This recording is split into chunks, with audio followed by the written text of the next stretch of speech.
My husband texted me 4 words that afternoon. Come home now. No explanation. No emoji. Not even a period at the end, like he'd typed it in a hurry and hit send before he could talk himself out of it. I was sitting in a hard plastic chair beside my sister's hospital bed when my phone buzzed against my knee. I'd been there for a week straight, watching the machines breathe for her, watching the numbers on the monitor climb and fall like something was still deciding whether to let her stay with us. Grace had been broadsided by a delivery truck on Route 9 8 days earlier, and for the first 3 of those days, nobody could tell me if she'd wake up at all.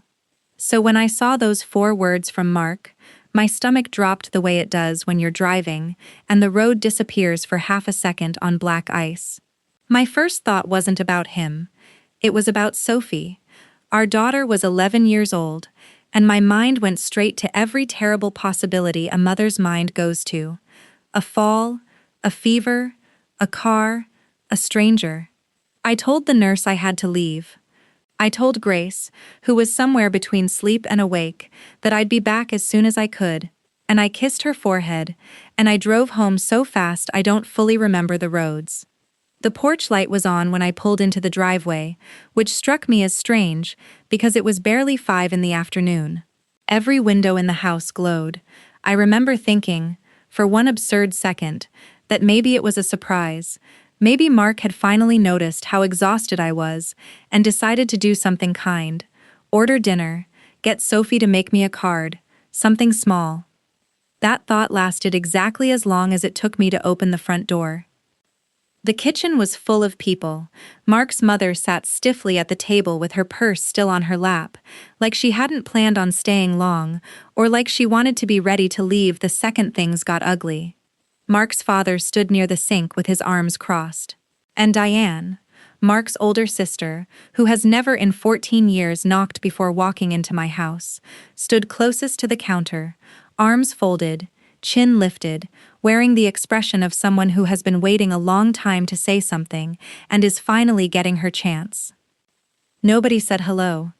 I stood in the doorway in the same clothes I'd worn for 2 days at the hospital, my hair still pulled back in the same tired ponytail, and I said, "What's going on? Where's Sophie?" "Sophie's upstairs," Mark said. His voice was flat, controlled in a way that scared me more than yelling would have. He reached beside him and slid a manila envelope across the counter, and then, on top of it, a stapled stack of papers. I didn't need to read the header to know what they were. I'd seen divorce papers before, my cousin's, laid out on her kitchen table 3 years earlier, and I remember thinking at the time how strange it was that something so enormous could look so ordinary. Just paper. Just ink. "I know everything," Mark said. I stared at him. "Know what, Mark? I don't understand. I've been at the hospital with Grace all week. You know that. You've known that." "Don't," he said, and his jaw tightened.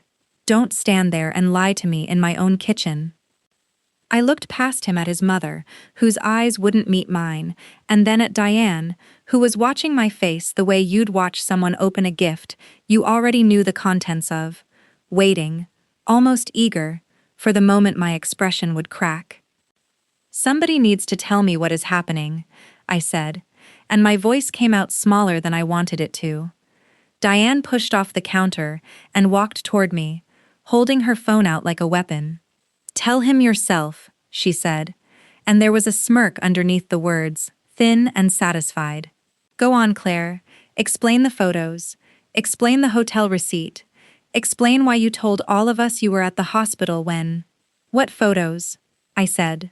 "What hotel?" She turned the phone screen toward me. I saw a screenshot, a text conversation, my name at the top, words I had never typed arranged into sentences I had never said, sent to a phone number I didn't recognize. Beneath it, a picture, blurry, poorly lit, but unmistakably meant to look like me, standing close to a man I had never seen before in my life, in a hallway I didn't recognize. The room tilted a little.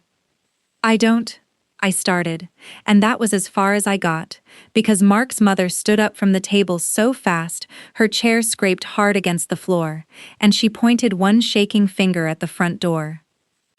"Get out of my son's house," she said. "Get out, before Sophie comes down and sees what her mother really is." I opened my mouth. I don't know what I was going to say.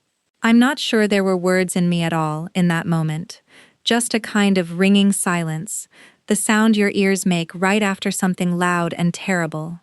And that's when the front door, which I had left unlatched behind me in my rush to get inside, swung open. Everyone turned. Standing in the doorway, out of breath, one hand still on the frame, was Harold Jennings, our next-door neighbor of 9 years, 78 years old, a man I had only ever known as the retired gentleman who fed the stray cats and waved at Sophie from his porch swing. Behind him, half hidden against his side, was Sophie herself, tear-streaked, still in her school clothes, clutching Harold's sleeve like it was the only solid thing left in the world. "She called me from her window," Harold said, his voice low but carrying easily across the sudden quiet. "Said there was shouting in the kitchen and she was scared to come down alone." He looked at the room slowly, at Mark's mother, still standing with her finger extended toward the door, at Diane, phone still raised, at Mark, whose face had gone pale. And then his eyes settled on me, on the exhaustion and confusion written plainly across my face, and something in his expression shifted from concern into something sharper, something that, before he retired, used to sit behind a bench in a courtroom for 25 years. "Well," Harold said, stepping fully inside and closing the door behind him, "before anyone throws anyone out of anywhere, I think it's time somebody in this kitchen actually explained what's going on." But to understand how we got to that kitchen, to that envelope, to that photograph of a woman who wasn't me, I need to back up. Because none of what happened that evening started that evening. It started months earlier, in the small, quiet cracks of a marriage I thought I understood. If you had asked me, 6 months before that afternoon, whether my marriage was in trouble, I would have said no. Not happily, maybe. Mark and I had settled into the kind of comfortable distance that 14 years and one busy child tend to produce, but not in trouble. We paid the mortgage together. We went to Sophie's soccer games together. On Sunday mornings, Mark still made the coffee before I woke up, the way he had since we were newlyweds in a one-bedroom apartment with a mattress on the floor. I run a small flower shop on Elm Street, Whitman's Blooms, though people just call it Claire's, and Mark works in regional sales for a medical supply company, which meant travel, which meant hotel rooms and rental cars, and a schedule that had never once, in 14 years, given me a reason to worry. Looking back now, I can see the cracks. I just didn't know, at the time, that they were cracks. Mark started keeping his phone face down on the counter, which he'd never done before. He'd step outside to take calls he used to take, standing right next to me. Once, in March, I asked who he'd been talking to for so long on the porch, and he said, "Work," in a tone that didn't invite a follow-up question. I let it go. You let a lot of things go, 14 years in. You tell yourself it's stress. You tell yourself everyone needs a little privacy. What I didn't know, what I wouldn't learn until much later, was that 6 months before that kitchen, Mark's company had hired a new regional coordinator named Renee. I never met her. I never even heard her name spoken aloud in our house until the whole thing came apart. But somewhere in those months, in shared rental cars and late dinners charged to the company card, something between them had turned into something else. I also didn't know that Diane had started noticing things. Diane, who has always positioned herself as the fierce protector of her little brother, the kind of older sister who still calls him my Marky at family dinners. She noticed the way he'd changed, the late nights, and instead of asking him what was wrong, she went looking for something, anything, that would let her believe the problem wasn't him. And what she found, or told herself she found, was me. It started small. A comment about how often I was out lately, which was true. I had been out. At Grace's hospital bedside, at appointments, running the shop short-staffed because our part-timer had quit. Diane took my exhaustion and my absence, and in her mind, rearranged it into evidence. She'd always had a talent for that, turning a story around until the pieces fit the shape she needed. The accident happened on a Tuesday. I remember because I was restocking peonies when my phone rang, and a stranger's voice told me my sister had been in a serious collision and was being taken to St. Vincent's. I left the shop with the door half locked, and drove there with my hands shaking on the wheel, and for the next 8 days, my entire world narrowed down to one hospital room, one set of monitors, one sister who might or might not open her eyes again. I called Mark every night to check on Sophie. He answered in short sentences. "Fine," he'd say. "She's fine. Go be with Grace." I thought it was distraction. I thought it was worry for me, worn thin into curtness. I didn't know that in those same 8 days, while I sat in a plastic chair memorizing the sound of my sister's heart monitor, Diane and Mark were building something else entirely. A story, a case, a version of events designed to make sure that whatever came next, it wouldn't be Mark who looked like the one who'd done something wrong. I found out much later exactly how it was built. A former coworker of mine, a woman named Patty, who I hadn't spoken to in over a year, who owed Diane money from a small business loan gone sideways, was asked to say she'd seen me somewhere I hadn't been, with someone I'd never met. A photograph existed of some other woman, in some other city, and with the right software and the right amount of motivation, edited just enough to blur the specifics and sharpen the suspicion. A hotel receipt was manufactured, dated, printed. None of it needed to be perfect. It only needed to be enough to hand to a family already primed to believe the worst, at the exact moment I was too exhausted and too far away to defend myself. By the time I walked through my own front door that Thursday evening, the story had already been told, and told again, until everyone in that kitchen believed they already knew how it ended. I didn't know any of that yet.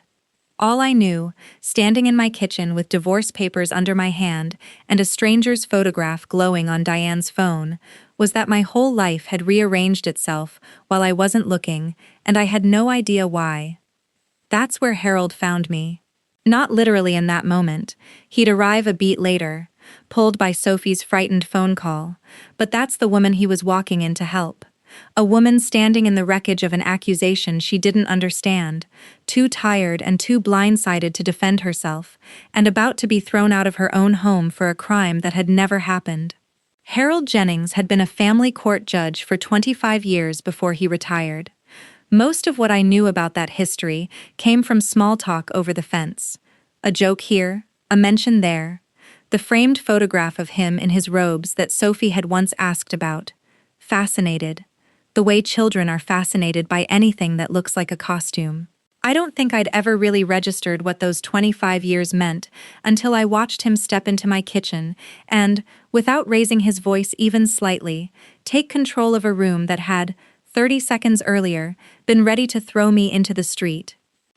"Sophie," he said gently, not turning around, "why don't you wait for me on the porch swing for just a few minutes? I'll come get you." She hesitated, looking at me, and I nodded. "Go on, sweetheart, it's all right," even though nothing in that kitchen was all right, and she slipped back out the door. Harold turned to face the room. "Now," he said. I heard the word divorce from the hallway, and I heard someone shouting about getting out of a house. That's a serious thing to be shouting about in front of a child. So before anyone says another word, I'd like someone to explain, calmly, what evidence exists here. Diane straightened, clearly unwilling to be outdone by an old man who wasn't even family. "This is a private matter, Mr. Jennings. With respect." "With respect," Harold said, mild as ever. "You called out an accusation in front of an 11-year-old girl, loud enough that she felt she needed to run and get her neighbor. That makes it considerably less private than you'd like it to be." He looked at Mark. "Son, you slid divorce papers across a counter and told your wife you know everything." "Know what, exactly?" Mark's throat worked. For the first time since I'd walked in, I saw something other than certainty cross his face. "There's proof," he said. "Texts, a photo, a hotel receipt." "May I see it?" Diane handed her phone over, a little too quickly, a little too proud. Harold studied the screen for a long moment, adjusting his glasses, the same unhurried patience I imagine he'd once used on far more complicated evidence than this. "This text conversation," he said slowly. "Do you see a phone number attached to it? A contact name?" Silence. "It says only Claire," Harold went on. "Anyone with a phone can save a contact under any name they like. Has anyone actually called this number to see whose phone answers?" Nobody had. "This photograph." He held the phone at arm's length, squinting slightly.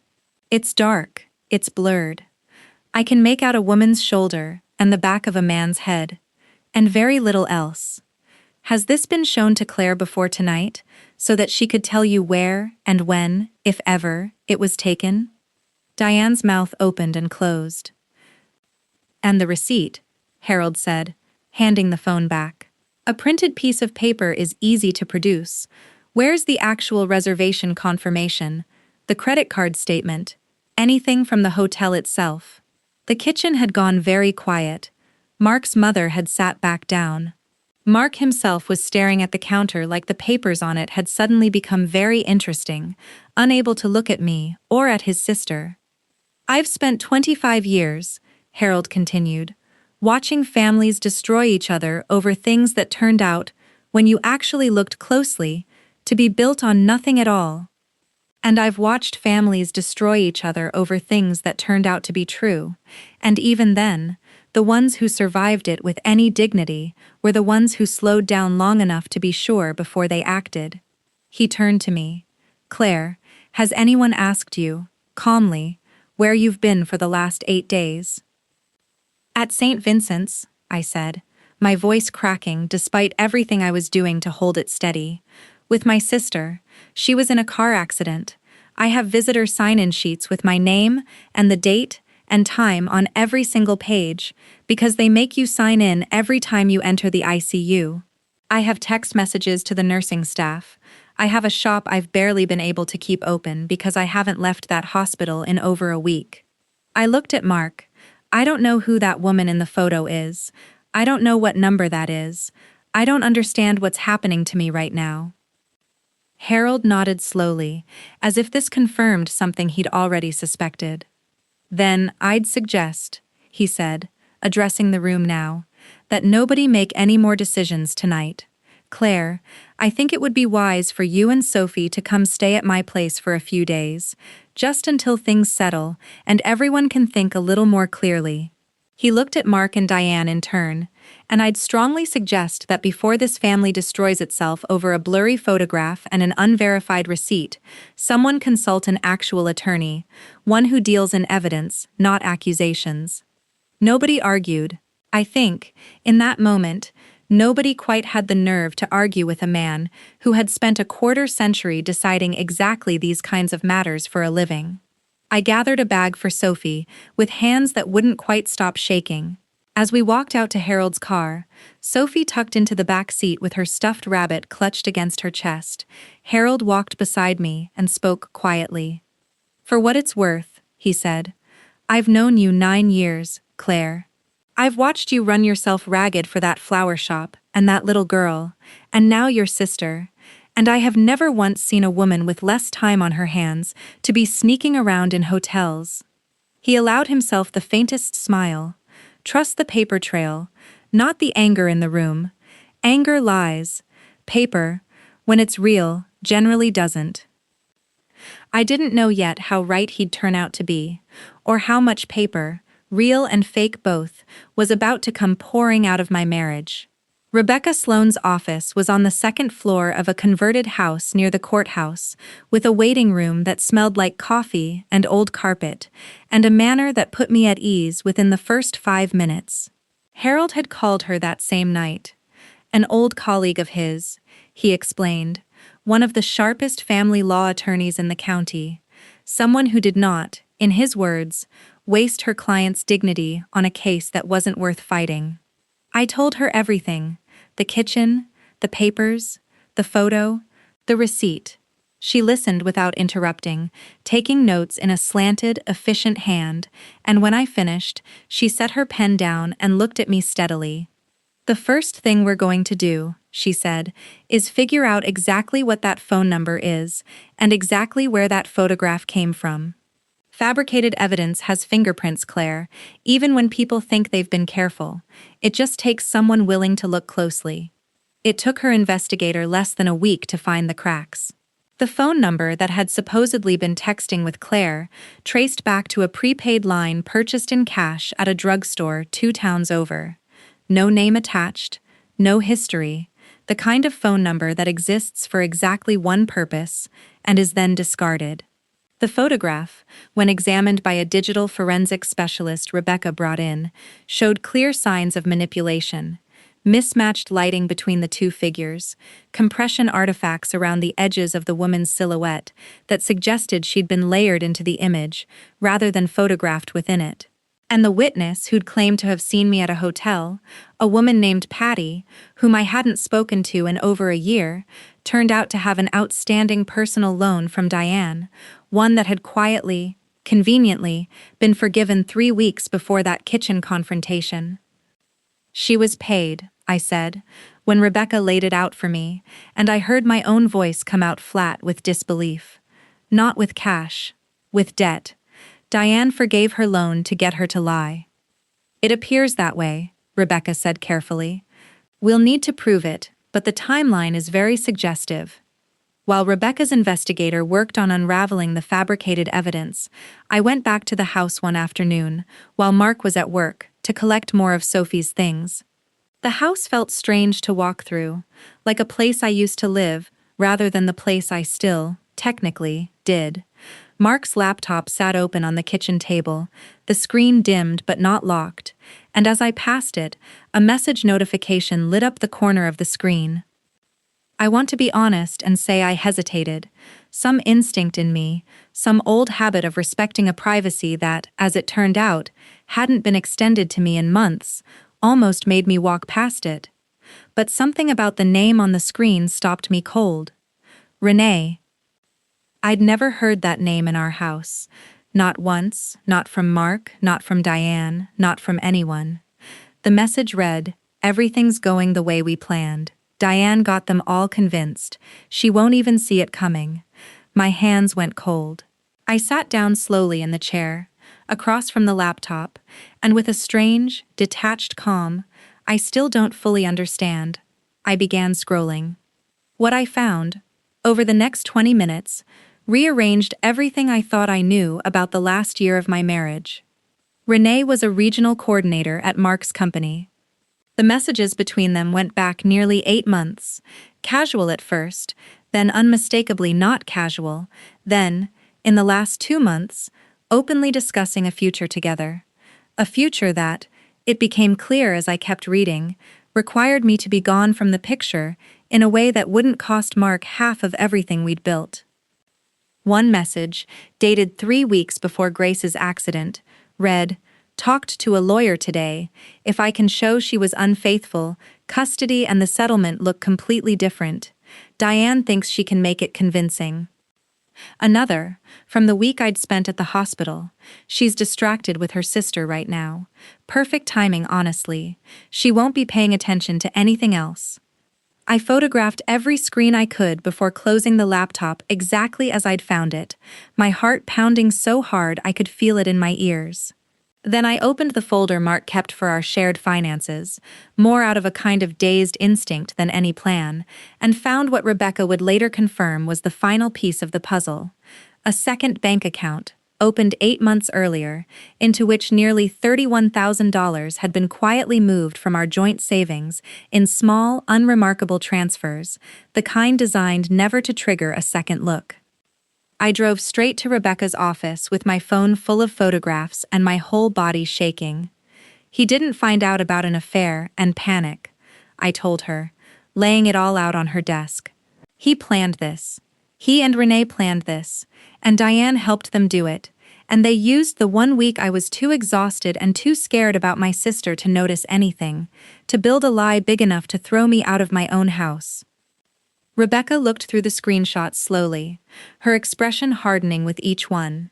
When she finally looked up, she said the words I needed, plainly, without softening them.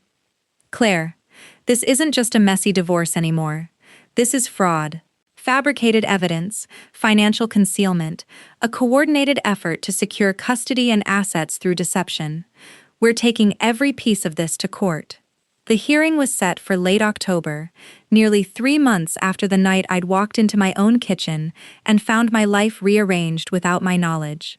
I sat outside the courtroom that morning, in a plain gray suit, Sophie's hand in mine, until the bailiff gently let me know children weren't permitted inside, and Harold, who had insisted on coming, just to sit in the back, no interfering, gave my shoulder a firm, steadying squeeze before I walked in. Mark was already at the opposing table, thinner than I remembered, his confidence from that kitchen evening long since drained out of him. Diane sat 2 rows behind him, arms crossed, refusing to look in my direction. Rebecca built the case methodically, the way I imagine a mason lays brick, no wasted motion, nothing left unexplained.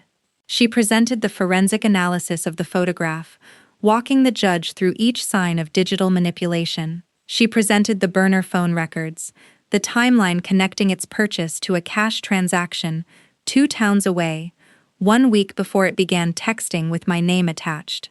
She presented Patty's forgiven loan, dated 3 weeks before the confrontation, alongside a sworn statement, given, in the end, more easily than anyone expected, once Patty realized how much legal trouble she herself was in for participating in the fabrication. Then came the messages between Mark and Renee. Rebecca read portions aloud, her voice even and unhurried, and I watched the color drain further from Mark's face with every sentence.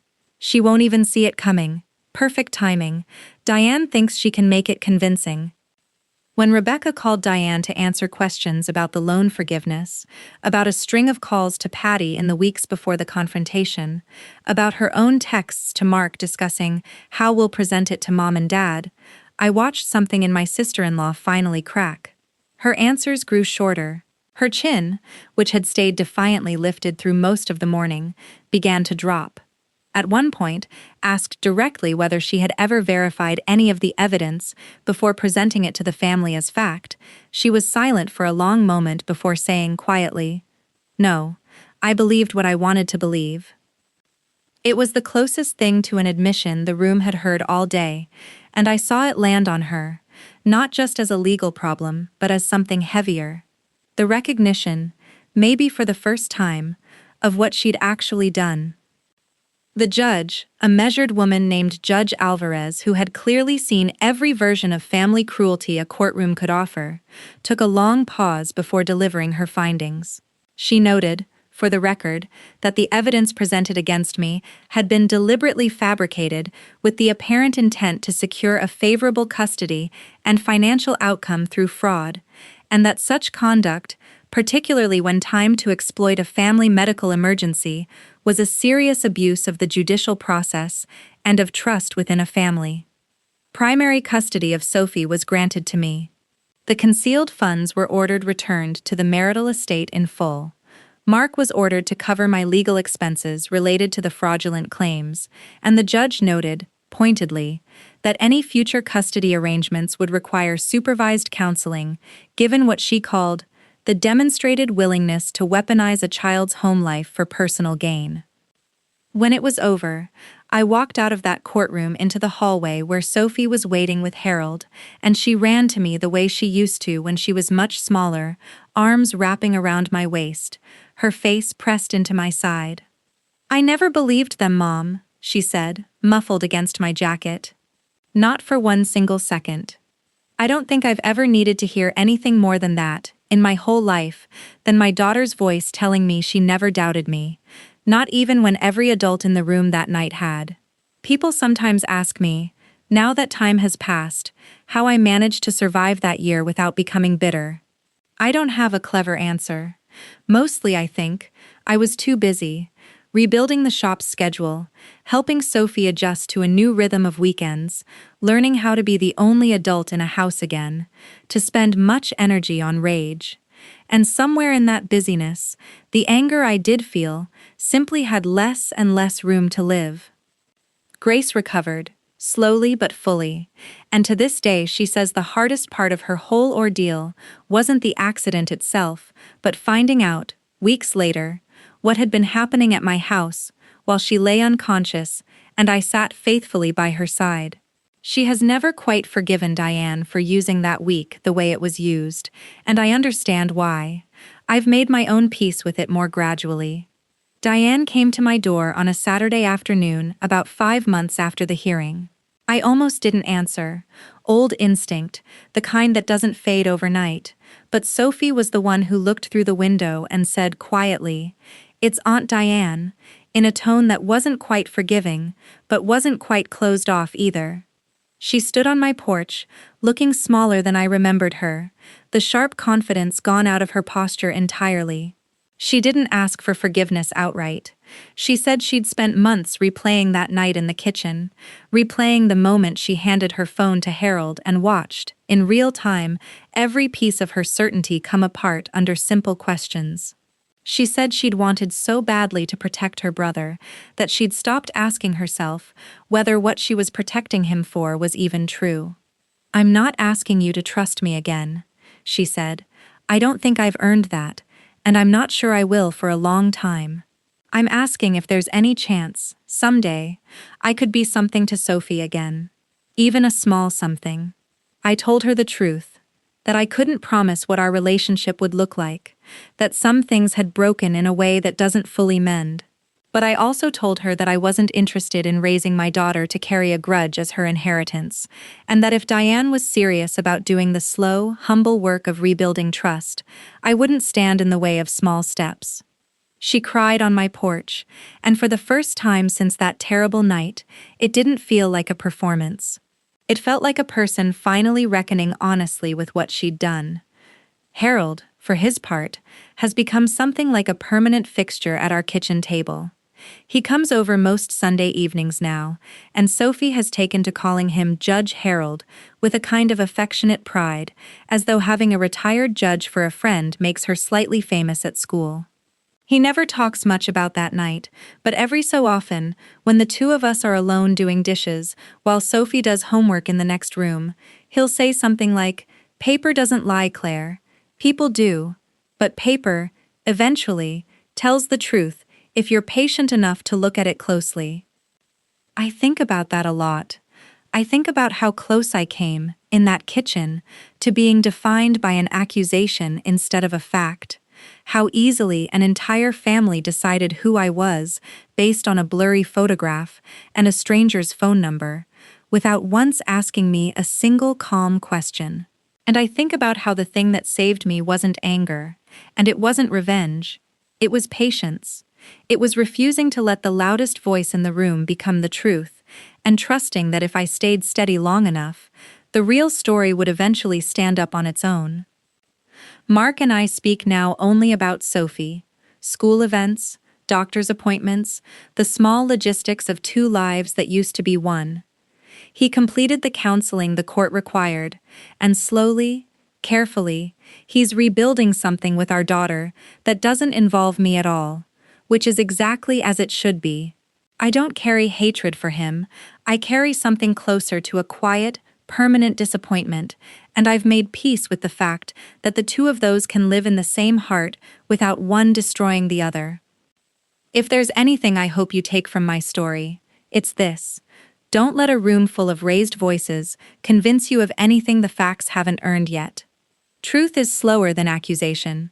It always has been, but it is also, in the end, sturdier, and it is worth every ounce of patience it takes to let it catch up. Thank you for spending this time with me. If this story reminded you of your own strength, or of someone who once stood by you when the whole room had turned against you, I hope you'll hold on to that person a little tighter tonight. Take care of yourselves, and take care of each other.